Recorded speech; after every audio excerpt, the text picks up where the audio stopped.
This is eCoffee with Experts, where marketers and founders share what's actually working in SEO, AI, and digital growth. Grab your coffee and fuel your mind as we chat with top minds about their wins, struggles, and lessons you won't find in a blog post. Brought to you by Digital Web Solutions, we bring real talk to help you grow your business, one episode at a time. Let's get started.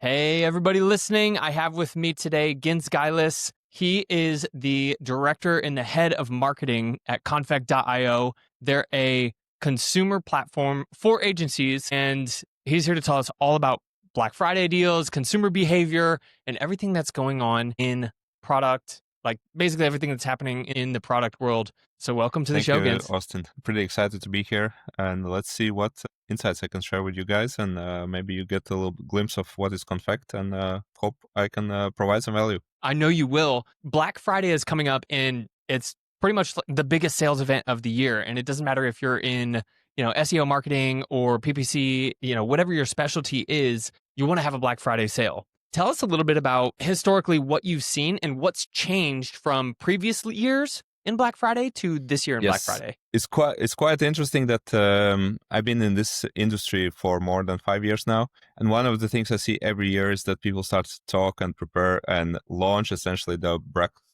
Friday campaigns earlier and earlier and earlier. So now it's a Black Month. Now we have we're gonna have a Black Quarter. So that's quite funny. But that's also a little bit tells about how the consumer behavior is and how we are preparing for that. So what does that mean? Why is that happening? I guess is what I'm asking, because at least in the U.S. and globally as well. But I'm here in Phoenix, Arizona, so it's very close to home for me. It seems like people are really struggling with the economy at the end of 2025. Like prices are high, people are squeezed, budgets are tight.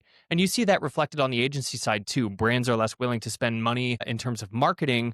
So why is it that we're seeing, like, instead of just a Black Friday, now it's a Black November or soon maybe a Black Q4? Like, how is that the case? I think there's a lot of expectation when it comes from the brands internally, from the stakeholders, and then it just boils down to the agencies. Everybody knows that this is the time when you really can get a lot of sales in. Christmas is coming. You want to find the perfect gift. People are maybe a little bit more price sensitive, or the buying power is not so strong. So they're also looking for that discounted better deal, and they know that Black Friday is the time for that better deal. So there is coming pressure from all sides, and that you don't want to really miss out on that. So that's why you start preparing earlier, you start talking about earlier. You don't want to do that in the last minute because then the train is already gone. Tell me a little bit more about anchoring, and then we'll get into creative side, because I know that's what you focus on a lot as Confect is a design first brand, I suppose, design first product. But tell me a little bit more about, contrast, both in obviously design and color, but more so I'm asking about price contrast. Yeah, so what we see generally in Q4 is that a lot of the ads and the activity really shifts towards the bottom of the funnel. So this is not the time to build a brand, to build the trust, build some kind of loyalty or whatever. This is the time where you want to harvest your results or all the activity you have done throughout the year. And it kind of comes down to the Q4 where you can really get these results. And we see that both in how the visuals change. So you kind of put your brand aside and turn all your advertising black, or you really put all the trust signals a little bit aside and go heavy on that price or discount or whatever commercial incentive you have for your target audience. You just said something interesting. You said turn the design black. What do you mean by that? Essentially, that means that black becomes kind of the dominant color in your visual. So you start using like either black backgrounds, or your banner colors are black, your price splashes are black. So a lot more black comes into design play, and a lot of brand rules would by that means, put on the side because of this. It is a time where brand designers kind of get a pass to do this, which they would not do any other month. And the other side is that people also expect this to see it in their feeds. So they're looking for that. And if they see black, then they stop, because that's the Black Month, Black Week, Black Friday. So they're looking for that Black Friday deal. And the color is the one that we can really easily see in our feeds. And then we start seeing other things like the product information or product itself. Yeah. So I thought you meant conceptually, like turn the ads black, like start to orient pricing and copy toward like Black Friday language, big deal, end of year sale, whatever you want to say, but you're literally saying turn the creative It it, black. it, Yeah, it because is it as pops. literal as you say. Yeah, it is the creative itself. It's also quite Interesting. funny or quite interesting when you look at the ad or media itself. Creative is the one that takes up the most space, so that will be the place where you first or the first thing you will notice in the ad, and then you're just going to read the copy and all the other stuff. So that's also where we focus a lot and try to see what kind of patterns emerge over time, how that changed during the timeline throughout the Black Month. And then we can see that, black becomes slowly but surely dominant color. And 1 week before Black Friday, almost like 80% of the ads are like dominating by black color. At least that's what you see on the platform, right? And that's where you get the data. I'm sure you have third party data as well, but primarily, and this is what I like about talking with someone like you, is you have a lot of first party data across the world, particularly in e-commerce. A quick question here: when we're talking about ads, do you have data that shows how the design affects, let's say, physical products versus like informational products, or even service-based businesses that might have a physical location? Not to that granularity, unfortunately. We are purely focused on e-commerce brands. So anything that has a web shop Sure. and a Facebook ads account is something we have a data, but we are just looking at the e-commerce segment. Got it.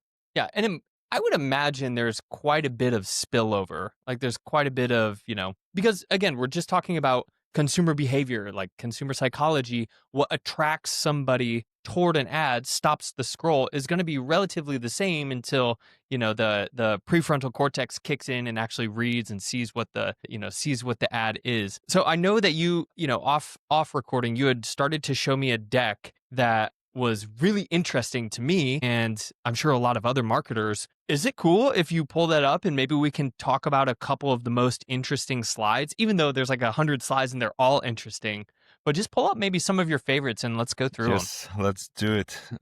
Just a little note. Let's do it. Every year around this time, we create this deck where we look at the past year and what happened in the advertising space to what is to our access. So this deck is essentially from 2024, obviously the Black Friday, but we also did it the year before and the year before, and the pattern is kind of similar. So I would say there's not big surprises what we see.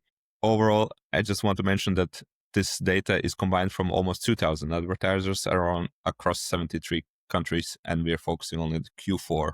And like the data we have is based on 44,000 billion, 44.3 billion impressions. So quite a bit of ads that we have here. And then what we do is that we take all the ads, we combine them into one huge database. We put some AI image recognition so we can see, okay, what does these ads look like? What kind of elements they have? Are they using a price tag? Are they using a human model inside? Are they using shipping information? And so on. And that kind of gives us the clue, okay, what elements work? Should you do retargeting? Should you go broad? Or what are the different choices you could make? And what are the different choices people are actually making? And how does that correlate to performance down the line? So I can go.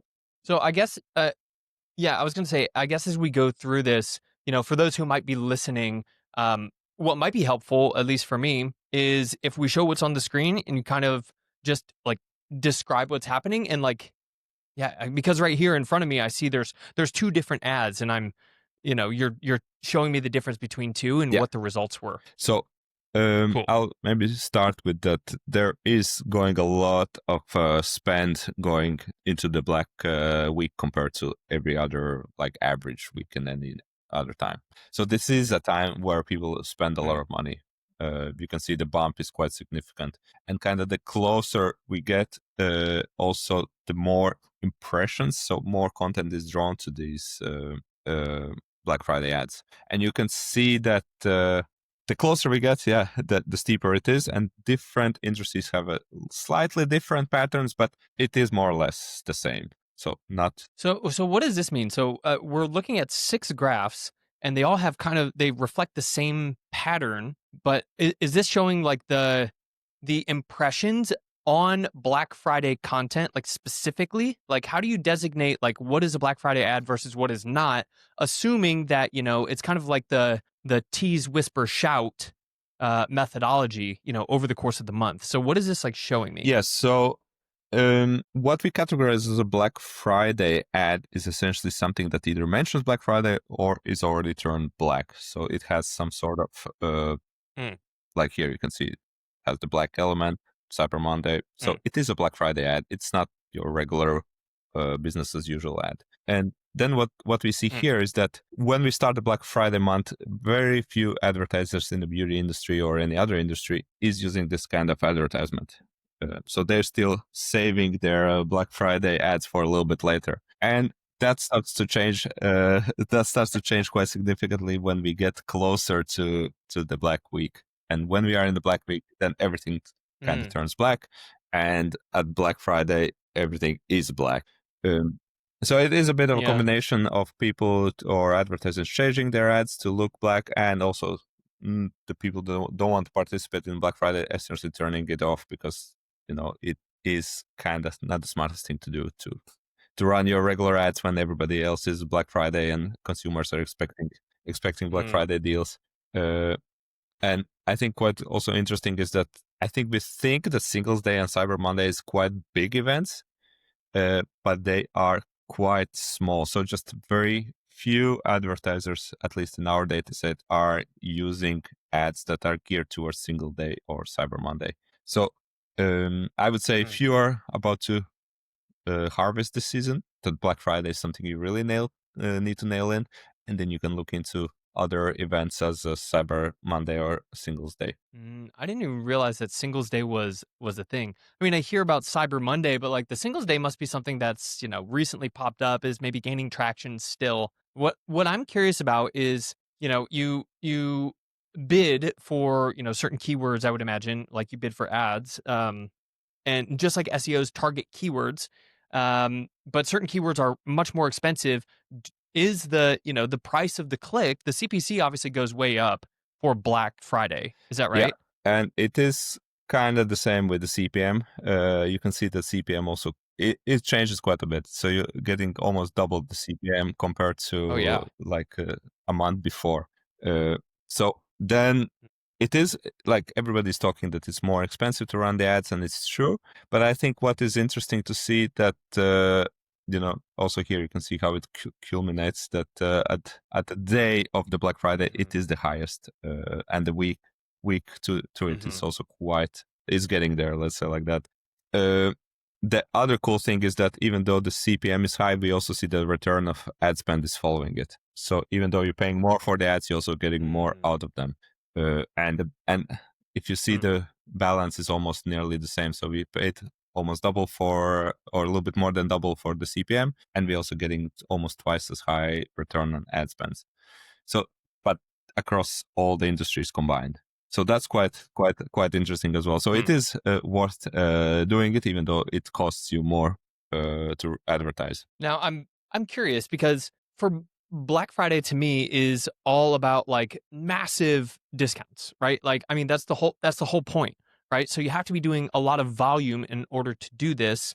For I guess for have you seen like what is a highest performing discount, or what's like what are packages looking like in terms of dollars or offers? Like what's the most effective percentage off, or Yeah. you know what I'm trying to say? Uh, Yeah. we Yeah, do you have looked at data on that? this last year, and it was actually a little Mhm. bit funny, but I think we didn't have as strong a data set as now. Last year when we looked, it was Mm. pretty correlated that the bigger discount you have, the higher uh, the higher click-through rate you're Uh-huh. going to get, the higher ROAS you're going to get. And then it's sort of Yeah. capped at around 60% because there was very few advertisers that offered something more than 60%. This year, when we Mm. looked at it, we saw a lot more spreaded grabs. So it was evenly good Mm. for 40%, 60%, 50%. So we haven't included actually that information in this year's presentation, just because there was not like Mhm. a standalone liar that you should do 30% because that is the Mm. top discount. So it's a bit muddy, but yeah, that 60% was the best. I'm not saying that you should do, or anyone that listening should do 60%, because it is a big cut in your essentially your price, but it performed well. Yeah. Um, Yeah. So that is good to know. And I guess the dots that I'm trying to connect is, as a business owner, how creative can I get with my packaging? Because if I were to sell, let's say, Bitcoin, I don't know, which is like several, it's in the multi five figures. But if I say, hey, if you get if you buy one Bitcoin on Black Friday, and obviously, yeah, just work with me here. If you buy one Bitcoin on Black Friday, you'll get 5% more of Bitcoin on Black Friday. Like that's pretty substantial, as opposed to saying like, hey, if you, for a different industry, if it's for like, I don't know, a mug like this, like a little cup, it's like buy one, get one 50% off. It's like, Yeah. you know what I mean? So that's what I'm trying to connect the dots to is like, it probably depends a lot on industry, but for the audience who's listening, like get creative about packaging offers. And so you can maybe share a bigger discount, but you have multiple things in the yes, package. it's there goes a lot into like what is your brand, how much have you discounted before. Sometimes it's better to show the dollar value. So how much do you save actually on this? Sometimes it's nicer to show the percentage on what is the cut you're getting here. You could do bundles like buy this, get that, or this comes with this. So there's a lot of things you could do, and you really have to think that your offer has to be exciting for your buyer. Yeah. All right. What are So we looking here at I here? would just want to show, we just pull out a little bit data from Europe. I know you guys are based in US, but nevertheless, it's quite interesting to see that there is some countries and some regions where advertising seems to be working a lot better, or where people care a lot more about it. So we can see that Scandinavian countries and UK regions or British Isles is the place where we can see a lot of conversions happening during the Black Week. So quite interesting. If your brand is planning to advertise in one of these regions or not, then you can kind of have you can set up some expectations on what should happen, what should not happen. I think what I would say is that generally, if you see countries or regions with a stronger buying power, you can also expect higher returns on your Black Friday. So you guys listening from US, you can just look at your states, and probably there is some states where people are a bit more wealthier, so they can buy more. They're more adapted to tech, so their online shopping is a lot more familiar for them. So that's the places where you would expect higher returns compared to the other regions. I'm curious. So this is good data because we can geo-target our ads and where our ads are being seen, at least by device. But I'm curious, if I'm a small business owner and I'm like, yeah, maybe I'm putting a couple $100s into ads every month.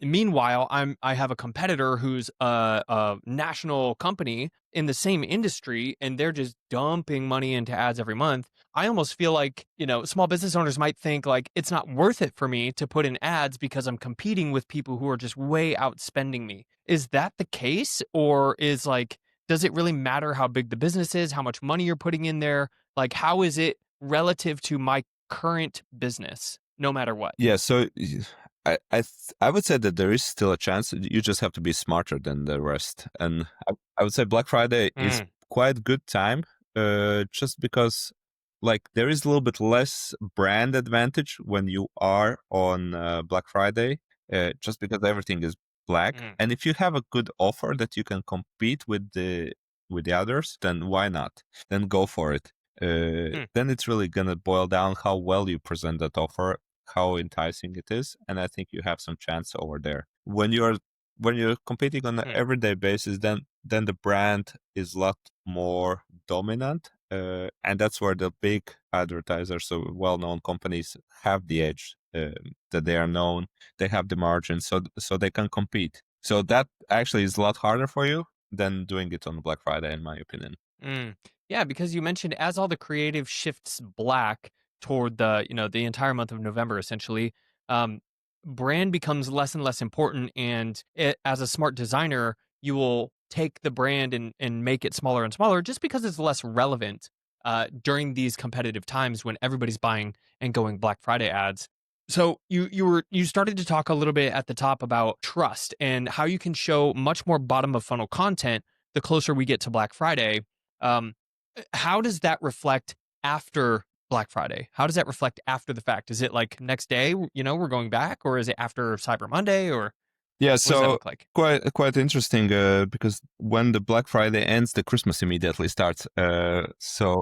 So the promotion for Uh-huh. Christmas starts, and advertisers pretty much overnight switching to Christmas themed designs, Christmas themed offers. It is Huh. slightly different what we see for the Christmas. Now I just need to find the right slide where it is because we talk about that. So we have like a little bit data on how much product feel, like how much information you should include, what should you show. But yeah, okay, here is quite interesting. So this is how it is especially about catalog ads, but I mean the design principles apply to all the other ads as well. And you can see that when comes the shipping, like this is the time where people are like thinking about their last minute choices and okay, I need to get the Christmas gift, I need to make sure that it's gonna arrive here before the Christmas. So and they're looking for the shipping information, so that is clutch to show that information. All the other all the other time Nice. there is, I would say, expectation that the things are gonna arrive on time. If I buy a gift 2 weeks before, I'm not so concerned about shipping times. If I'm buying a gift 2 days before Christmas, Hmm. shipping is probably the top 3 thing that I need to worry about. Uh, so you really like Yeah. essentially what you see in the consumer behavior is what you should show in your ads. And if I don't have data like this, or, if I'm someone who isn't listening to this podcast, like where do I find sort of consumer trends and behaviors like that? Like where, other than first party data, where are you looking? What third party sites can give you this sort of insight? I think obviously the best thing is to look at yourself and how your past performance has been. What have you learned from the actions that you have done? So any like this kind of first party data or something that comes from outside is you have to take it a little bit with a grain of salt, of course. So the best is to look Hmm. what you done, how it worked, how it did not work, and then I would say the second best thing you can do is just look at your direct competition. So where are they spending the ads? What are they doing? What are they not doing? And try to kind of understand what is their take on it and how you can apply that to your own brand. That's of course the side of talking directly to your customers and seeing what they want and what they care about, which I guess should be obvious, but Hmm. let's assume that we don't have access to that. So then just look, what the peers are doing, and the worst case, copy that. Even though I would not recommend doing that for too extensive time, but you can get some good inspiration, works for them, maybe what they're testing, and maybe draw some conclusions out of it. Yeah. So as we wrap up here, Gins, it almost seems to me like Black Friday marketing and advertising. Yes, it's bottom of the funnel, but I feel like a lot of people just overcomplicate things in the other 11 months, right? Like, what sort of principles can we take from Black Friday advertising and apply to the other 11 months to see better results? Yeah, I think the general truth is already what you mentioned, that your offer matters a lot. Your ad Mm, or your product has to look enticing. And then I would say probably double down on the classics. Price, place, proof is the things that you want to show always. You want to build some trust. You want to show that you have a good deal and that is accessible to people at any time. Yeah, mm, I think those are like the principles that never die. And then just Black Friday is the time where you can really double down on those by showing, here as this example, showing the price is the easiest thing you can do. And then that's also what converts people the most along showing discounts or mm. especially sale led designs. Yeah, and I think it's interesting. I would love to do. Uh there was a brand that I'd seen recently, was a tech brand, and they had an offer. It was at a conference. They had an offer on a banner that said get $2,700 off. And I only saw like one or two people scan that, but I was like, that gives me the assumption that whatever it is that I'm signing up for is much more expensive than $2,700. And even if I'm in B2B, like, I don't know, for some reason, I don't want to see that. In my mind, it was a subscription. But what they didn't say is like that $2,700 equates to 6 months free trial of the service. So it's like, even if the offer is the same, we can split test and see how we can present the same offer either with percentages or dollar signs or, Time. yeah, Yeah, things like exactly. that. Time, seconds, Yeah. hours, days saved. Like there's a lot of ways. Like the marketing Uh-huh. essentially is saying the same thing in multiple different ways. So that's probably Yeah. your job to figure out. Okay, how can I present discount or whatever value proposition you have in a different, fresh way every time. And then once you find something that works really well, then just double down on it. Yeah. I mean, a lot of the times, if I were a consumer, not a marketer, and I would be talking to a marketer who's split testing everything, probably there would be, a majority of the data that you'd show me as a consumer. I'd be like, oh, yeah, well, yeah, that makes sense, obviously. But I'm wondering for you, Gintz, is there anything that as you look at the data, you're actually surprised by? Is there like a slide on here or like something you can think of? You're like, oh, what? What? I did not expect people to go for that. Let's see. I think there should be like we have this big table where essentially we're covering all the things. And again, this is a very catalog ads focus. So there is some things that, So what is this? Yeah, show me what I'll this try is. maybe to zoom in. So I think for me, like a quite surprising thing was that shipping information didn't really improve ads. I always thought that okay, that is a good thing to know. Maybe because I live in sort of like a place where that matters. But a lot of people just Hmm. expect shipping to be there. So and like showing it on your ads doesn't really help you. Um, so that was quite surprising. Also, you can see that Mm, like I mentioned it before proof, but proof during the Black Friday doesn't really matter. All these mm. informations are very bottom of the funnel based. So that is for the Black Friday what is driving the sales. Interesting. So just to share these in order, like what, the things that are making the biggest difference, if I can see, the biggest difference on ROAS is the price. Is this like Yeah, showing the so that price means or? that your price or your price tag is visible. Let me show you just quickly an example of that. So Okay. here you have product and you have the price. Hmm. This is a Yeah, JBL ad. and then you would have Got an it. ad like this where, for example, you don't have a price. So you don't have a price for this product. You know that it's 20% cheaper, but you don't know how much it costs. So that's kind of the Hmm. difference here. That you essentially, if you click this ad and then you end up on their product page, then that's the place where you discover how much it costs. Well, when you click on ad like this, you already know that Mm. it's going to cost you 349, so you're ready for that, and you primed sort of to buy already. And Mm.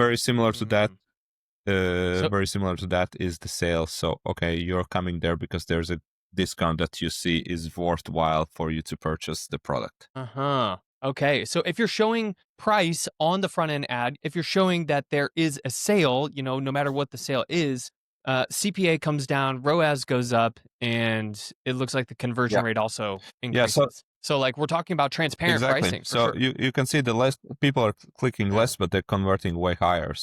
That essentially is the filter Mm, that this helps yeah. helps the buyer to decide if they want to buy it or not. And if they don't want to buy it, then they're not gonna click. Well, you could provoke a click with not showing the price, but then you probably lose a little bit out on the ROAS because then people have to discover that Uh-huh. information on your product page. Right.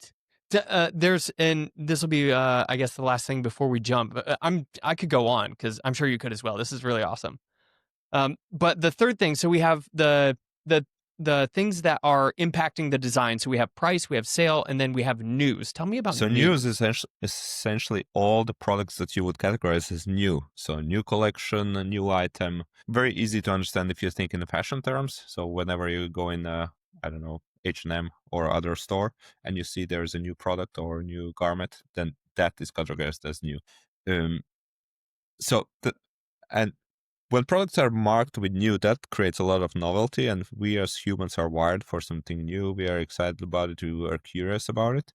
So, and you can see that also when we are curious about something, then we really see the conversion rate go up, and we also see that reflecting on ROAS as well.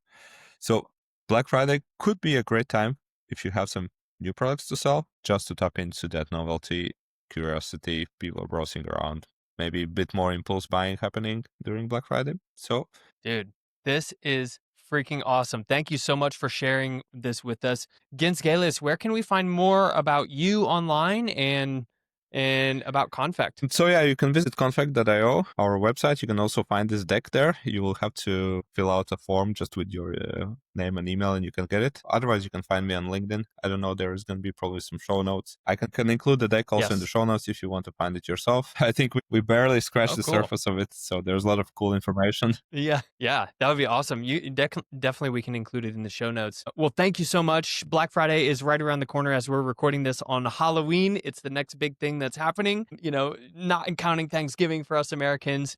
So yeah, looking forward to it. Thank you so much for being here. Thank you for having me.